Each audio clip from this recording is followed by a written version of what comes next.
is that? Dungeons & Dragons Honor Amongst Thieves is the perfect movie if you're a Dungeons & Dragons fan. And really, that just sums it up. So yeah, until next time, guys.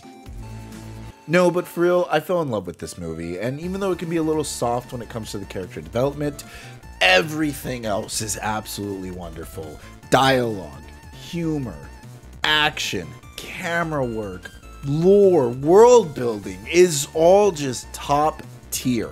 And I'm gonna be honest with you guys, I was really stunting on this movie. I was calling it the Fast and Furious for nerds. I did not think that this was gonna be a good movie. I've never been so happy to be so wrong. Not only that, there's probably a bit of bias going into this. Okay, a lot of bias. I've been a dungeon master for a little over 10 years now, and this movie is designed for the D&D culture. It's a really great adaptation, and it speaks to everyone who's rolled some dice before. Also, you should totally check out Project Odyssey in the channel page right next to you. We do an episode every last Saturday of the month. We just did one recently. No, don't want to miss out. Look, let's go ahead and get the bad stuff out of the way, because there's not much, and really, I don't even consider what I'm about to say criticism. It's more just nitpicking. I said the story or the character development was a bit soft. And even though it's cohesive and it's easy to follow, whenever you hit two big story beats, it doesn't really mix in as well. It comes down to, you can have an emotional connection with this movie, but it's not necessarily the entire point.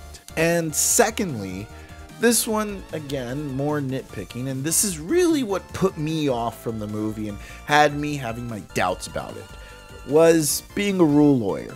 I mean, in the trailer, I see the druid turn into an owlbear. I don't see the bard cast any spells. I don't see the druid casting any spells. And for the most part, that's kind of how it goes. And I was like, well, actually, hold on, I can do that better. Well, actually, that doesn't work. And yes, the movie does break some of the rules when it comes to Dungeons and Dragons, and it probably breaks a little bit of the lore. However, again, this doesn't hurt the film. Matter of fact, it enhances it. So my two criticisms, which are actually just nitpicks, I can't even really go that in depth with them. Other than I'm only bringing up that there aren't really spells being casted for people who are big rule lawyers and might be disappointed in that, but it's for the better. And I'll explain that here. The movie just makes everything work. The characters don't need magic because they use their own skill sets that make them shine, and every moment of the movie allows for them to perform. Having the sorcerer be the only one to have magic makes things less redundant and really keeps everyone's personality more unique. The bard got to be extra charismatic. The druid had to be more crafty with their wild shape, and the barbarian got to be super creative in the ways that they got to kill people. Taking magic away gave a more core principle to their characteristics: wisdom, strength, charisma. And even though sorcerers use charisma as a main stat, Simon, the sorcerer in this movie, is not charismatic at all because magic ends up being his personality trait. You may also be thinking, well, Mario, you're overthinking this. They wouldn't go that deep.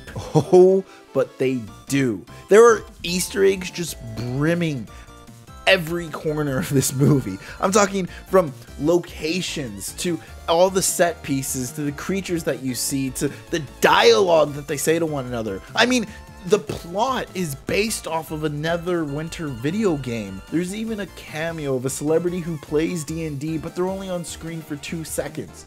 I loved every Easter egg that I could spot, and I'm pretty sure there were a lot that I missed, and I appreciate how they didn't just put it in your face like how Star Wars did in Rogue One. Hey, you just watch yourself. No. Sorry. We don't want any trouble. Sorry.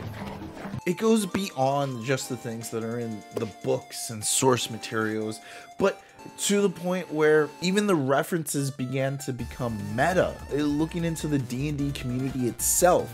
Making this movie a comedy was the first #1 best choice. Being a DM as long as I have and having the numerous amounts of sessions that I've taken part in, not a single one of them has been a serious Lord of the Rings adventure.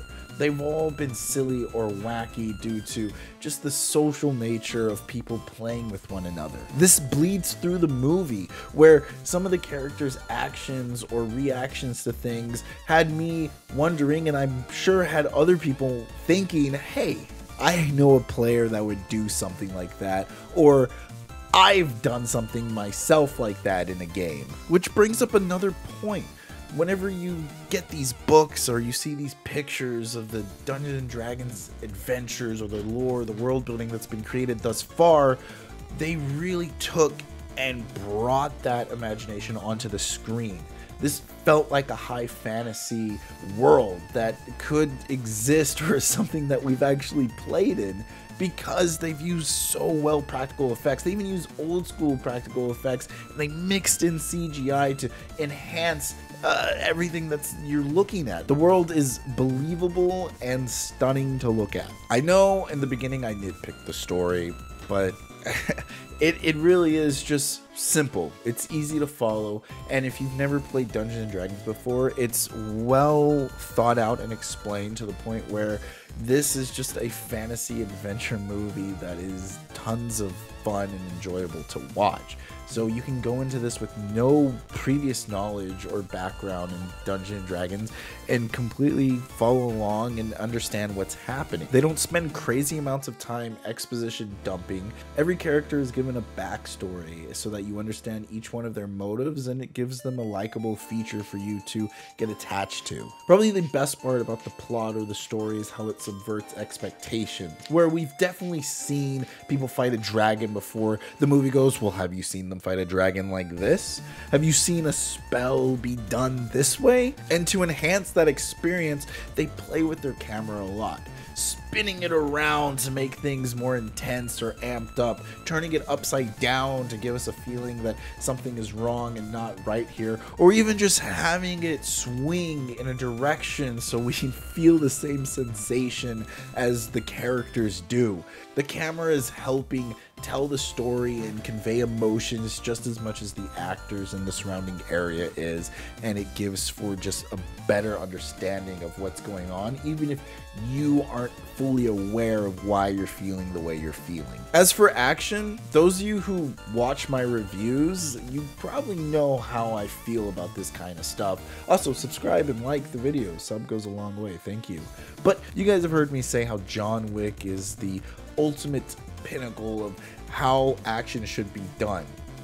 And if anything, this is the John Wick of fantasy movie fight scenes. I mean, the camera is centered for the action. It zooms in and focuses on certain things so that you can see what the character is about to do or what they might be thinking in the situation. It zooms out so you can get a full picture of what's going on. There is constantly a dynamic change and shifting of tug of war in the fight so that it never gets boring. I was pleasantly surprised and completely stunned with how well the choreograph was in this movie. Considering how low my expectations were, it was absolutely blew it out of the park.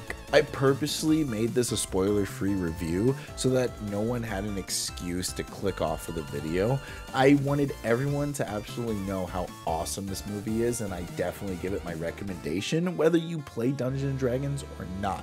It's an action-adventure comedy that has an easy-to-follow plot, full of laughs, creative choreographing, a lore-filled world, and likable characters. I really want more of this. I want more D&D stuff. I want them to make another movie already. Easily a 9 out of 10. Definitely recommend. Until next time, play nice. It's actually kind of funny. This movie made me dislike Marvel stuff even more, especially the current phase, because beat for beat, it's just like a Marvel movie or a TV show, but they just do everything better. They just put they put so much love and care into the movie that it made me feel kind of, it made me disappointed for the current Marvel phase. I'm actually wanting to do a video on that. I'll probably try to do that soon.